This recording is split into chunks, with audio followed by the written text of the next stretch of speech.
Welcome to all students. Today we are going to study Hindi बसंत और आज हम पढ़ेंगे हिमालय की बेटियां चैप्टर। आज हम नागार्जुन द्वारा लिखा हुआ है चैप्टर पढ़ेंगे। सन 1947 ईस्वी में नागार्जुन ने हिमालय की यात्रा की। हिमालय की यात्रा के दौरान यह पाठ उन्होंने लिखा है। हिमालय में से निकलने वाली जो नदियां हैं उनको गंगा यमुना सतलुज को उन्होंने यहाँ पर क्या दिखाया है, बेटियों के रूप में दिखाया है और हिमालय को पिता के रूप में दिखाया है। तो आइए हम इसका वाचन करते हैं। अभी तक मैंने उन्हें दूर से देखा था, बड़ी गंभीर, शांत, अपने आप में खोई हुई सी लगती थी। संभ्रांत महिला की भांति वे प्रतीत होती थी। उनके प्रति मेरे दिल में आदर और श्रद्धा के भाव थे। माँ और दादी, मौसी और मामी के गोद की तरह उनकी धारा में डुबकियाँ लगाया करता। तो नागार्जुन यहाँ पर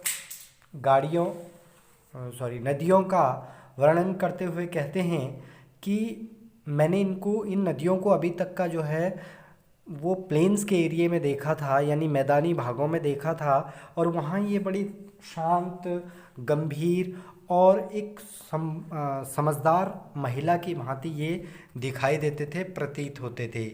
उनके प्रति मेरे दिल में आदर और श्रद्धा का भाव था।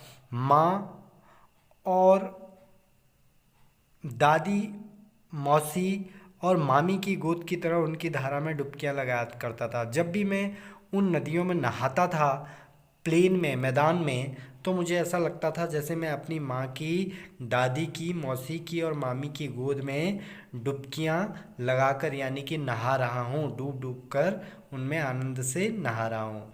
परंतु इस बार जब मैं हिमालय के कंधे पर चढ़ा यानी कि हिमालय के ऊपर पहुँचा, तो कुछ और रूप में सामने थी। तो ये नदियाँ कुछ और ही रूप में थी। वहाँ ये धीर, गंभीर, संभ्रांत रूप में मैदानी भागों में थी, लेकिन यहाँ इनका रूप कुछ अलग था।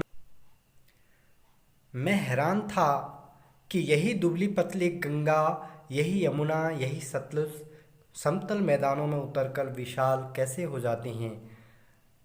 तो इनका उछलना और कूदना, खिलखिलाकर लगातार हंसते जाना, इनकी यह भावभंगी, इनका यह उल्लास कहाँ गायब हो जाता है मैदान में जाकर।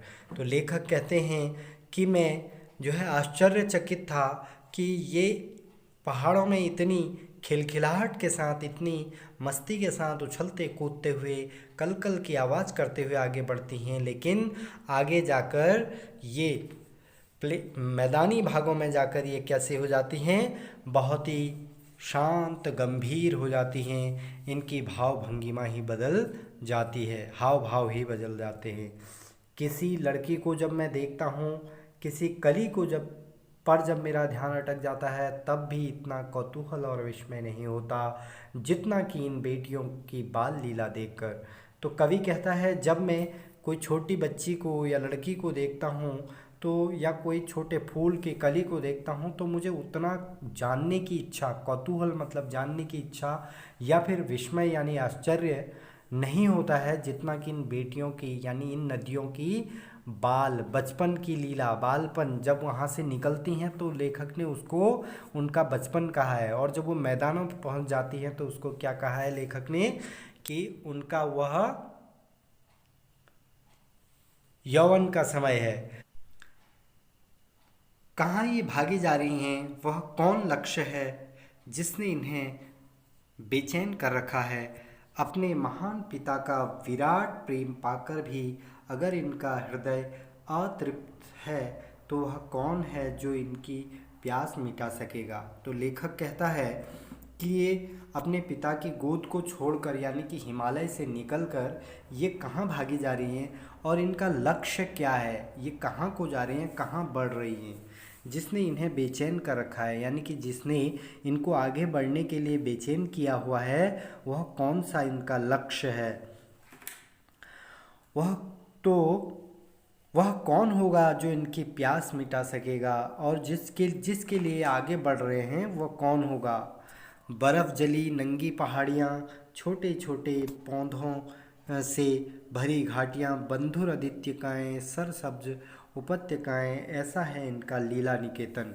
लीला निकेतन यानी कि बचपन में जो ये क्रियाकलाप कर रहे हैं उसका निकेतन अर्थात घर।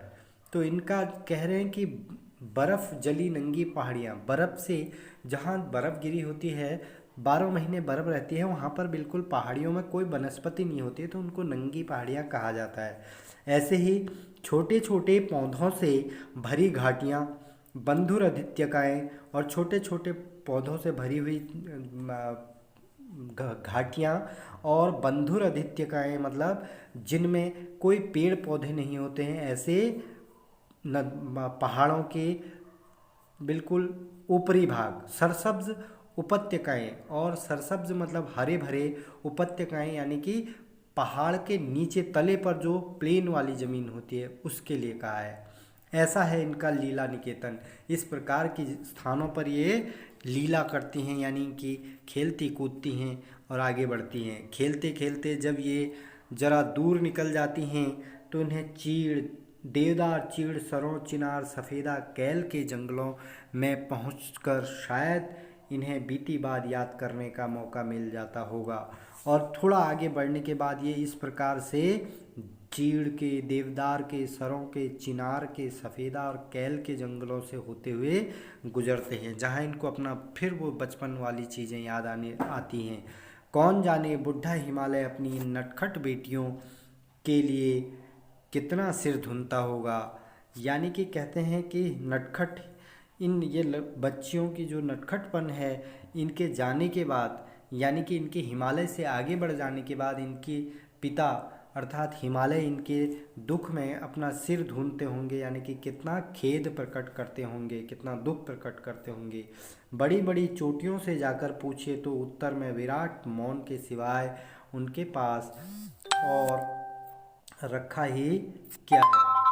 तो इस प्रकार से ये कहते हैं कि बड़ी बड़ी चोटियों में जाकर अगर उनसे पूछा जाए, पहाड़ हिमालय की बड़ी बड़ी चोटियों से, तो वो सिर्फ मौन धारण कर सकती हैं, अपने दुख को अपने मन में दबाए हुए रह सकती हैं। यानी कि उनके जो बेटियां, यानी कि ये नदियां जो उनके वहाँ से निकल कर दूर जा रही हैं, उसका दुख उनको कितना है। सिंधु और ब्रह्मपुत्र, ये दो ऐसे नाम हैं जिनके सुनते ही रावी, सतलुज, ब्यास, चिनाब, झेलम, काबुल, कुबा, कपिशा, गंगा, यमुना, सरयू, गंडक, कोसी आदि हिमालय की छोटी बड़ी सभी बेटियां आँखों के सामने नाचने लगती हैं।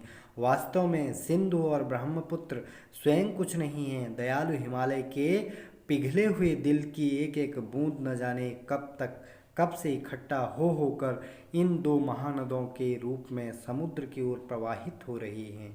तो महानद यानी कि महान नदी के रूप में यहाँ पर दिखाया है। तो कहते हैं कि हिमालय के हृदय से पिघलते हुए बर्फ़ के जो एक एक बूंद है वो इकट्ठा हो होकर एक महान नदियों का जो रूप धारण कर लेता है। यह विशाल रूप धारण करके नदी समुद्र की ओर बह रही है। कितना सौभाग्यशाली है वह समुद्र जिसे पर्वतराज हिमालय की इन दो बेटियों का हाथ पकड़ने का श्रेय मिला। तो कहते हैं कि वह हिमालय कितना भाग्यशाली है जिनको वह समुद्र कितना भाग्यशाली है जिनको हिमालय की इन बेटियां अर्थात इन नदियों का साथ मिला। यानी कि नदियां जाकर हिमालय से निकलकर समुद्र में मिलती हैं, तो ये समुद्र का भाग्यशीलता है, यानी सौभाग्यशाली होना है। जिन्होंने मैदानों में ही नहीं इन नदियों को देखा होगा, उनके ख्याल में शायद यह बात आ सके कि बूढ़े हिमालय की गोद में बच्चियां बनकर ये कैसे खेला करती हैं। अब कहते हैं कि जिन्होंने मैदानों में ही इन नदियों को देखा होगा, शायद ही उनके दिमाग में ये बात आए कि ये पहाड़ों में कितनी पतली, कितनी तेज़ बहने वाली, कितनी कल कल की आवाज़ करते हुए, खिलखिलाते हुए वहाँ से चलने वाली होती हैं, जो यहाँ आकर धीर गंभीर हो जाती हैं। ऐसा कोई नहीं सोचेगा। वो जैसा रूप में उसको मैदानी भागों में देखता है वैसा ही सोचेगा। माँ बाप की गोद में नंगे धड़ंग होकर चलने खेलने वाली इन बालिकाओं का रूप पहाड़ी आदमियों के लिए आकर्षण भले न हो, लेकिन मुझे तो ऐसा लुभावना प्रतीत हुआ कि वह रूप कि हिमालय को ससुर और समुद्र को उनका दामाद कहने में भी कुछ झिझक नहीं होती है।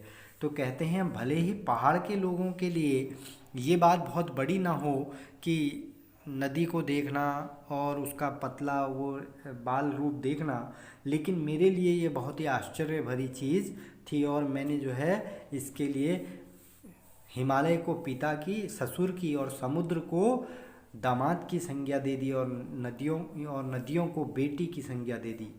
कालिदास के बिरही यक्ष ने अपने मेघदूत में कहा था, बेत्रवती बेतवा नदी को प्रेम का प्रतिदान देते जाना, तुम्हारी वह प्रेयसी तुम्हें पाकर अवश्य ही प्रसन्न होगी। तो कालिदास ने जो मेघदूत लिखा है संस्कृत में, उसमें एक जगह वर्णन आया है कि बेतवा नदी, वो यक्ष से कहते हैं कि यक्ष अपने मेघदूत से कहते हैं कि तुम जो है रास्ते में जाते वक्त बेतवा नदी को अपने उसके प्रेम के बदले अपना प्रेम देते हुए जाना, वह वर्षों से तुम्हारा इंतज़ार कर रही है। यह बात इन चंचल नदियों को देखकर मुझे अचानक याद आ जाती है कि सोचा कि शायद उस महाकवि को भी इन नदियों का सचेतन रूपक पसंद था। तो कहते हैं कि मुझे अचानक से इन नदियों को देखकर याद आ जाता है कि कालिदास जैसे महान आदमी भी इन नदियों को मानव के रूप में, सचेत रूप में देखना चाहते हैं। दरअसल जो भी कोई नदियों को पहाड़ी घाटियों और समतल आंगनों के मैदान में जुदा जुदा शक्लों में देखेगा, वह इसी नतीजे पर पहुंचेगा। तो इन दो अलग अलग रूपों में जो इनको देखेगा वह इसी निष्कर्ष पर पहुंचेगा। काका कालेलकर ने नदियों को लोक माता कहा है, किंतु माता बनने से पहले यदि हम इन्हें बेटियों के रूप में देख लें तो क्या हर्ज है। तो लेखक यानी नागार्जुन इनको कहते हैं कि काका कालेलकर ने इनको माताओं के रूप में देखा है नदियों को, लेकिन माता से पहले अगर जैसे एक छोटी बच्ची होती है, पहले वो बेटी होती है, फिर वो बड़ी होकर माँ बनती है, तो उसी प्रकार इन नदियों को भी हम पहाड़ी क्षेत्रों में बेटी के रूप में देखने में क्या हर्ज है। और थोड़ा आगे चलिए, इन्हीं में अगर हम प्रेयसी की भावना करें तो कैसा रहेगा। तो आगे कहते हैं कि जब थोड़ा सा इनमें और यौवन का रूप आ जाता है तो हम इनको एक प्रेमिका के रूप में देखेंगे तो और कितनी अच्छी बात होगी। ममता का एक और भी धागा है जिसे हम इनके साथ जोड़ सकते हैं। बहन का स्थान कितने कवियों ने इन नदियों को दिया है। तो एक और वात्सल्य और यह ममता का एक और रूप होता है जो बहन का रूप होता है। तो अनेक कवियों ने इन नदियों को बहन के रूप में दिखाया है। एक दिन मेरी भी ऐसी भावना हुई थी। थोलिंग, तिब्बत की बात है, तिब्बत में एक स्थान है थोलिंग। तो लेखक नागार्जुन वहाँ गए हुए थे, तो वहाँ की एक घटना का वर्णन करते हैं कि मन उचट गया था, मन इनका जो है बेचैन हो गया था, व्यग्र हो गया था, कहीं मन नहीं लग रहा था, तबीयत ढीली थी और इनकी तबीयत भी ठीक नहीं थी, स्वास्थ्य ठीक नहीं था। तो सतलज के किनारे जाकर बैठ गया। दोपहर का समय था, पैर लटका दिए पानी में। थोड़ी देर में उस प्रगतिशील जल ने असर डाला, तन मन ताज़ा हो गया और तो लगा मैं गुनगुनाने। और कहते हैं जैसे ही मैंने उस सतलज नदी में थोड़ी देर के लिए अपने पैर डुबा के उसके किनारे बैठा तो मेरा सारा मन फिर से उत्साहित हो गया। मेरे मन में जो उदासी छाई हुई थी वह समाप्त हो गई और मेरा मन एकदम से गुनगुनाने लग गया। मेरे मन में आवाज़ आ गई, जय हो सतलज बहन तुम्हारी, लीला अचरज बहन तुम्हारी, हुआ मुदित मन हटा खुमारी, जाऊं मैं तुम पर बलिहारी। हे सतलज बहन तुम्हारी जय हो, तुम्हारा जो लीला है, तुम्हारा जो क्रियाकलाप है वो आश्चर्य पैदा करने वाली है। हुआ मुदित मन, मेरा मन जो है वो प्रसन्न हो गया है, मुदित मतलब प्रसन्न हो गया है। हटी खुमारी, और मुझ में जो खुमारी चढ़ी हुई थी, जो उदासी छाई हुई थी वह दूर हो गई है। जाऊं मैं तुम पर बलिहारी, मैं तुम पर न्यौछावर होना चाहता हूँ। तुम बेटी यह बाप हिमालय, तुम बेटी हो और हिमालय तुम्हारा पिता है। चिंतित पर चुपचाप हिमालय, लेकिन यह हिमालय जो है चिंतित है तुम्हारे यौवन को लेकर, तुमको लेकर चिंतित है, लेकिन चुपचाप उस चिंता को सह रहा है, किसी को नहीं बता रहा है। प्रकृति नटी के चित्रित पट पर, प्रकृति रूपी स्त्री नटी मतलब स्त्री के रूप के चित्रित पट पर, चित्रित धोती पर या साड़ी पर अनुपम अद्भुत छाप हिमालय, जो ये हिमालय है इसकी अद्भुत यानी कि जो अद्वितीय है, जो सुंदर है, बहुत ही अत्यधिक सुंदर है, उसकी छाप के रूप में यह हिमालय दिखाई देता है। प्रकृति की साड़ी में यह हिमालय एक सुंदर रूप में दिखाई देता है, जैसे साड़ी में कोई चित्र छपा हो। जय हो सतलज बहन तुम्हारी, हे सतलज तुम्हारी जय जयकार हो। धन्यवाद। लाइक, शेयर और सब्सक्राइब करना ना भूलें। आप सभी का बहुत बहुत धन्यवाद।